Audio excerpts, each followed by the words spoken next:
What's up, y'all? This is Nature Girl 30 here, and sorry about my voice. I have been dealing with bronchitis for nearly 2 weeks now.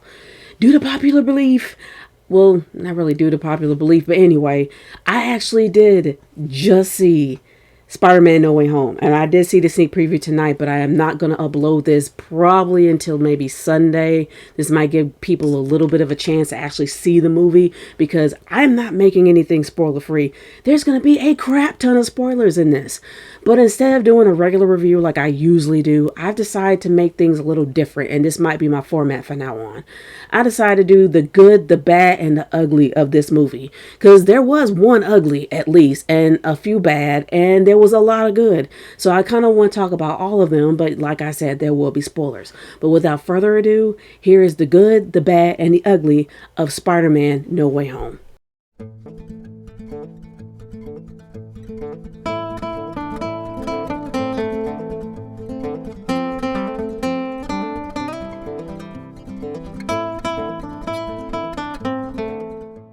Let's start off with the good. Now, there is a lot of good in this film, and the one thing that I definitely want to talk about are the characters, except for one.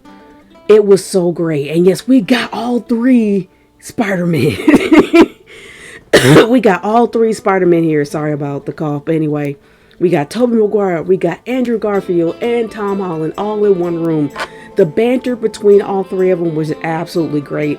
I'm not the person that kind of likes a lot of talking in my movies, but seeing all three Spider-Man in one room, in one area at the same time, in the same vicinity, was just great.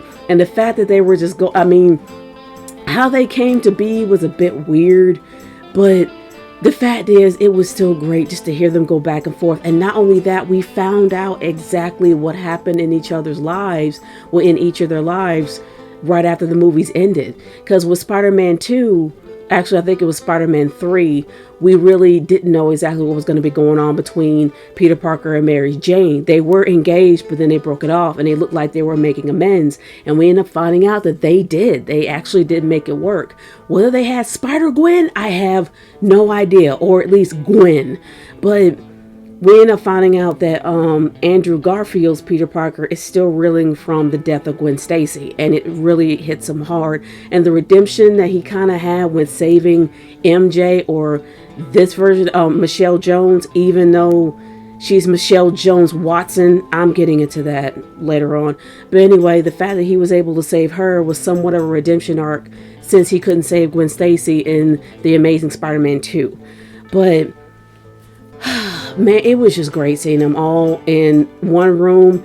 Every character was good except for one. I will get to him later. But honestly, y'all, it was just great. It was great to see all three Spider-Men in one room. MJ actually was a lot more likable here. I really didn't like her at all starting off. I didn't see the Spider-Man movies, but seeing the trailers, the Homecoming or Far From Home, I didn't see those. But just seeing her in the trailer, I just didn't like her. She just didn't seem like she was very approachable, likable. But she was very likable in this. She was a lot more down to earth, and I kind of enjoyed her character a lot. And honestly, the ending was a bit heartbreaking for me. I mean, it wasn't anything that just made me cry, but I really started to like her character, and I kind of wanted to see things work between her and Peter. But when I saw the ending and see that wasn't going to happen, it was kind of, sad. But to be honest with you, this was good. The characters were really, really good in this, except for one. I will get to him. The villains in this movie actually were pretty good, but there were about two villains that were fleshed out more than the others. Of course, you got the Green Goblin, played by William Dafoe, which was way more fleshed out than he was in the original Spider-Man film, in the Tobey Maguire film. And then you have, I forgot his, Mencina. I don't know. Dr. Otto Octavius. Honestly, he was probably one of my favorite villains in the Spider-Man 2. And I'm not going to lie, I cried watching that at the very end. But seeing how they were able to cure him, and the fact that curing all of them was like part of the actual movie was interesting. But I can't really say it makes sense for Tom Holland's version of Peter Parker, because I have never seen any of his movies except for this one. But that was something that was totally different. And I kind of like how it went. But of course, you have Dr. Otto Octavius pretty much being one of the fleshed out characters, as well as William Dafoe's character and what he was going through when it came to the Green Goblin. Now, when it came to Jamie Foxx's character, he had that so good, so hood type of mentality that kind of drives me nuts. And I'm really sick of seeing that in black characters, but it's how it's always been for black characters. So good, so hood type of mentality. And I don't know. Maybe that's a bad way of saying it, but I'm tired of them acting like hood rats. We got too many black actors that act like that, except for Denzel Washington and maybe a few others, and definitely not Idris Elba. But I was really sick of hearing that. But when it came to Electro was way different than what I remember him in Amazing Spider-Man 2. So hearing him now, him acting like a straight up thug, I'm like, nah, dude, nah, just no. But Electro wasn't really the most likable character in my opinion, but at least he was on screen a lot more than the Lizard. The Lizard was barely there. I mean, he was just an afterthought in my opinion. But Sandman in Spider-Man 3 was a very, very underrated villain that I wish had more airtime in that movie, because I absolutely love Thomas Hayden Church. He's probably one of my favorite actors. And the Sandman was just a very tragic villain. So honestly, I wish he was on screen more then. But now the fact that he actually was on screen a lot more in this one, I enjoyed it a lot. But I'm not going to say that all the villains were kind of ignored. The only one that was ignored the most definitely was the Lizard. But it was nice seeing them all on screen, but I think the rumor of the whole Sinister Six thing, I don't know how it's going to go. I don't think it's going to go anywhere at all, but I'll get to that a little bit later. But anyway, that's kind of what I think about all the villains. I think they actually did flesh them out. They fleshed two of them out pretty well, but at least they utilized all of them, and it just wasn't a big, it just wasn't a big mess. I'm going to add this into the good as well. It was really interesting to see Matt Murdock, played by Charlie Cox from the Netflix series, in this film. Even though it was a brief cameo, it was nice to actually see him there. And from what I'm hearing, the Kingpin is actually in Hawkeye, even though I can't get myself to finish the series because it's too doggone boring. But the fact is, you have the Kingpin played by Vincent D'Onofrio, and then you also have Charlie Cox playing the Daredevil, or playing Matt Murdock. So seeing how we have the Netflix universe kind of brought in here, I'm kind of curious to see where they're going to go from here. Maybe we'll see the Punisher.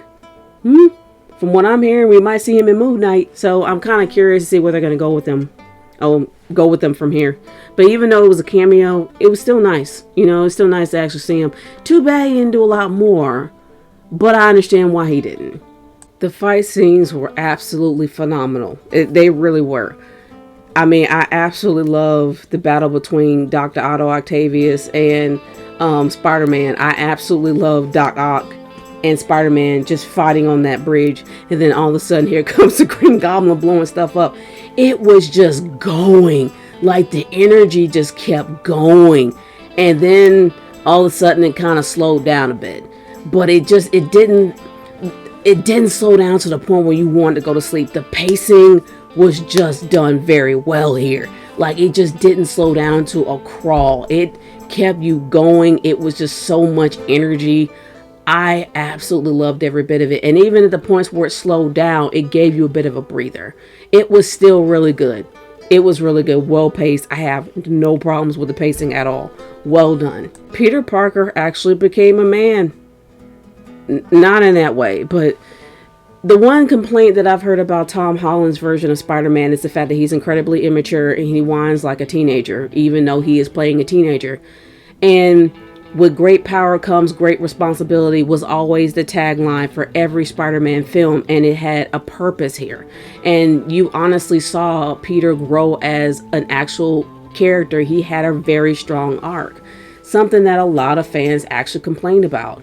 But the one thing that really did, I mean, it kind of brought home the whole, with great power comes great responsibility. It kind of made sense. I mean, it always made sense in the Sam Raimi films. It always made sense in the films with Andrew Garfield in it. it made sense, even though the responsibility was taken in different ways. It actually has it actually has a stronger meaning here.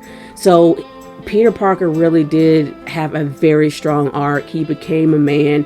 He accepted his responsibilities. He didn't whine about it. He did what he had to do, even though it was something he didn't want to do. So good job in actually making Tom Holland's character a lot stronger than he was before. The overall theme of second chances was something that really rang home here. Now, when it came to pretty much all of the characters, every single character was cured, even the Green Goblin. And you would never really think that there would be a second chance with those guys because you kind of know the fates of most of them. But the fact that all of them had a second chance when they went back to their respective universes, I think was a very unique route they went. I think it was very well done. It kind of stayed true to Spider-Man. Now, what happened at the very end, the fact that, everyone had to forget who he was, including MJ, it makes you wonder what's going to be next. And the fact is, it doesn't really feel like it's No Way Home. It feels like he is making a home. But I still love the overall theme of second chances. The fact that he can start over and start fresh without no one knowing who he is. And him actually starting a whole new life without MJ, unfortunately, and without Ned. But the thing is, I never thought they were going to go that route. But I think that was a good route to go. It just fits Spider-Man. It really did. Good job with that theme, man. I didn't expect that to happen. The fan service was so strong in this film, no doubt. Besides seeing 3 different versions of Spider-Man before MCU and after MCU, it was just great to see all of them, and especially them interacting with each other and them trying to learn the lessons that were pretty much trying to teach Tom Holland's Peter Parker the lessons that they had to learn the hard way on their own. I absolutely love that. I love the chemistry between all 3 men. The fact that they were all Peter Parker. They went there in different directions, in different ways. I think it was great. I really do. I mean, it just hits you right in the feels. Now, I know that critics are like, this is nothing but pure fan service. This was fan service with a purpose. This was fan service that actually did fit in the story. It didn't change the narrative by no means. It didn't change the characters by no means. It fit the narrative. It's not like it was fan service for the sake of fan service. It had a purpose. And not many films can do that. This got me more hyped than the movie itself, for real. I was hyped going into the movie, but I was even more hyped when I left.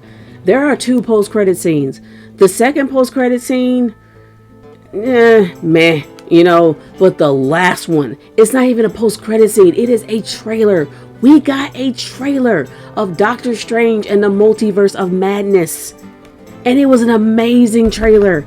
Absolutely stunning. And seeing that the villain was Strange Supreme shows you right then and there that What If did that on purpose. We kind of knew that Disney was going to blow their load. We knew that Marvel was going to blow their load. And they did with What If. We pretty much have an idea on what the movie is going to be about because What If has already told us. But how they did it, oh my gosh, it makes you so hype to see it come out next year. And we are going to see Doctor Strange and the Multiverse of Madness next year, and I cannot wait.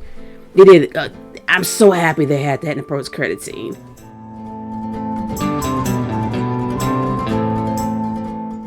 Alright, now we're going to go into the bad territory here, and there is bad in this. There's a lot of subterfuge that Marvel went through to make sure that nobody knew what was really going to be happening in this movie.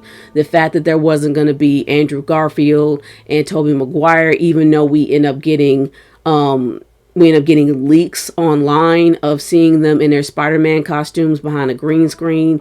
They went out of their way for the subterfuge. But what really bugged me was the trailers. The trailers was pretty much a total lie. We didn't see anything from the trailers in here. And of course, the whole Scooby-Doo this crap was changed to Scooby-Doo to shit. But of course, they're going to be adding that word in there since it's PG.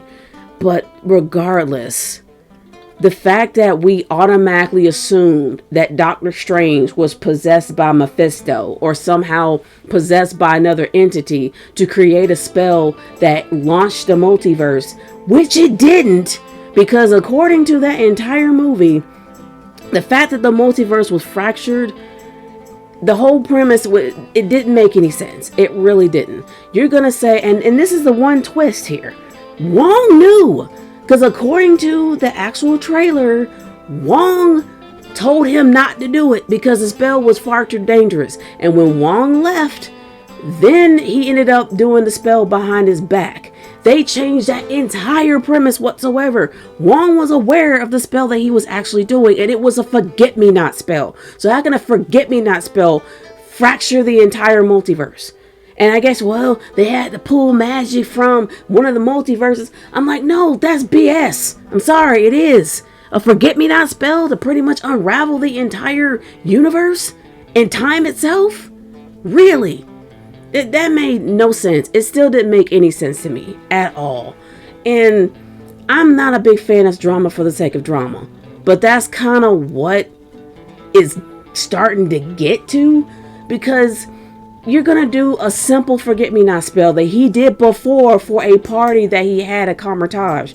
So I don't understand how all that can unravel the entire universe. And the fact that he had it contained the entire time. The only time it went awry was towards the very end when the Green Goblin blew it up. They made us think that Doctor Strange was the one that messed up this whole thing, as well as Peter Parker messing up the spell. Both of them did it. But honestly, they kind of turned it to where it ended up being on Peter. I'm like, why put that trailer out there? Why put that trailer out there if you were not going to go in that direction? Come on now. Okay, so you're telling me that Wong happens to be the Sorcerer Supreme out of a technicality?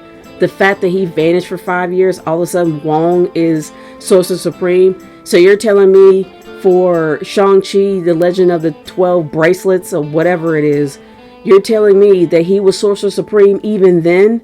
And he went all the way to, I don't know where he went, someplace in Asia to fight Abomination as a Sorcerer Supreme? He was a Sorcerer Supreme even then? That's BS right there, man. Seriously. So you're telling me that Doctor Strange disappeared for 5 years and then all of a sudden he loses his title because he was gone for 5 years? Really? So how come Wong just didn't actually just fight until he came back, knowing what was going to happen? And he was chosen by the Ancient One. And please, I have a stupid technicality. That was dumb. That was really dumb, man, for real. Okay, I can understand that Spider-Man was public enemy number one after Mysterio kind of outed him after what he did in London, which is something that really, for some strange reason, get brought up, and how he was able to have all federal charges dropped against him, which was odd.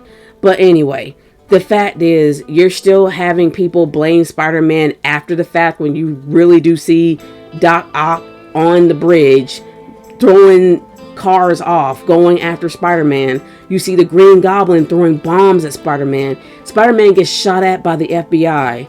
When we know that there is a flying green, well, he called him a green elf. The fact that you honestly saw Green Goblin on the screen, people are still after Spider-Man, thinking that Spider-Man did all this.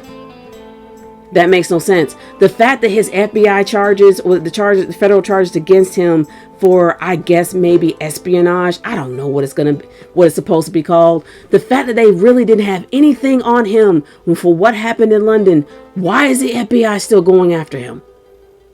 And why is J. Jonah Jameson going after Spider-Man to the point where he's like all in? Like, maybe it's something I missed in the actual movies, but it made no sense for the cops, especially the feds, to be going after him after the charges are dropped. That didn't make any sense. Very disappointing bad, but it's an expected bad nonetheless. No MCU Sony multiversal crossover. This was it. This was the crossover that we are going to get. We're not going to get any more, y'all. And it kind of shows in the movie in itself. After everybody was put back, I think the biggest telling feature of them not doing a multiverse is the fact that they actually put Venom back in the Sonyverse. It just showed right there. The fact that at the end of Venom Let There Be Carnage, he was somehow sucked into Peter Parker's world. But then we're not going to really get an interaction between Tom Hardy's version of gosh, I forgot his name. But we're not going to get Tom Hardy's version of Venom. We're going to get another version of Venom. We're going to get the MCU version of Venom, because Venom left a bit of himself behind. So there's a good chance that that Flash is probably going to become Venom there. Even though Flash is like he's 40 years old. He looks so freaking old. I'm like, good grief. Why you couldn't cast anybody younger? He looks like he's 40. But anyway, there's a good chance that Flash Thompson in the MCU is going to be Venom here. Because a bit of him was left behind. So we're not going to get Tom Hardy's version. We're not going to get Eddie Brock. We're going to actually get maybe Flash. This is just me throwing it out there. I think Flash is going to probably be the next Venom. It could be a chance he might be. Or we might get another version of Eddie Brock in the universe. I hope we don't. I really hope we don't. They kind of dropped the ball with Topher Grace. And they really did kind of bring it up with Tom Hardy's version of Eddie Brock. So I'm hoping that we end up getting Flash Thompson maybe. That become Venom, since a piece of Venom was left behind. But we're not going to get a Sony crossover, y'all. So don't get your hopes up. I think that this was the end. That's it. And that's kind of sad, because I really want to see what Sony can do working with Marvel. The fact that this was really successful, maybe they'll rethink it in the future. And I guess with Morbius, or is it, yes, I think it's Morbius or Morpheus. I don't know. The fact they got the Bat guy, the human Bat. I'm just going to call him that. I don't know anything about the character, but from what I'm hearing, after Morbius, or is it Morpheus? I don't know. After Jared Leto's version of the Bat guy, he's definitely they're probably going to introduce Blade. I wouldn't be shocked if they introduce Blade in that way. But like I said, we're going to get a totally different version of Venom. We're not going to get Eddie Brock. We're going to get another person to play Venom. And that's, like I said, I'm disappointed. But I don't think we're going to get a Sony crossover with the MCU anytime soon.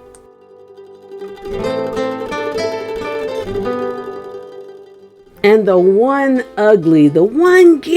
glaring, but ugly of this movie was Ned. I'm sorry. I hate Ned. I hate his character. I despise every little single inch of Ned. The reason why I do is because Ned is just there for comic relief. But there are only times when it lands, and then there are times it just gets annoying. And Ned was just a very annoying character. He was not funny. He was pretty much a cock blocker. But the fact is, I just wish he would disappear. And he was able to actually have Doctor Strange's, I guess, rings to be able to make portals, and he somehow figured out how to make a portal and grab it from the universe. I'm like, you're still going to incorporate Ned in the MCU, are you? Really? I don't know. But I hate Ned. He's probably one of the worst characters in the MCU, and unfortunately they're going to probably give him even bigger roles.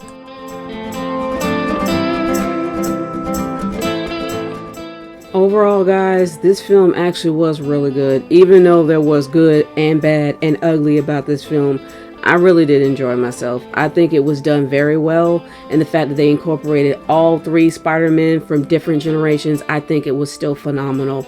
If I had to give it however many stars out of 5, I'm definitely going to give it 4 stars out of 5. There were some things that did bother me, especially the fact that, like I said, there were a few bads. The Sorcerer Supreme being chosen out of a technicality because of Doctor Strange being gone for 5 years and that role ended up changing. Well, anyway, you pretty much know what my bad is. I'm not even going to go into it. But with a few bad things, there were a lot of good things. And even though those good things don't completely outweigh the bad, it kind of balances it out. So I'm definitely going to give this a 4 out of 5 stars. But anyway, guys, I want to know what your thoughts are. What did you think about Spider-Man No Way Home? Spider-Men, pretty much, because they were like all 3 in there.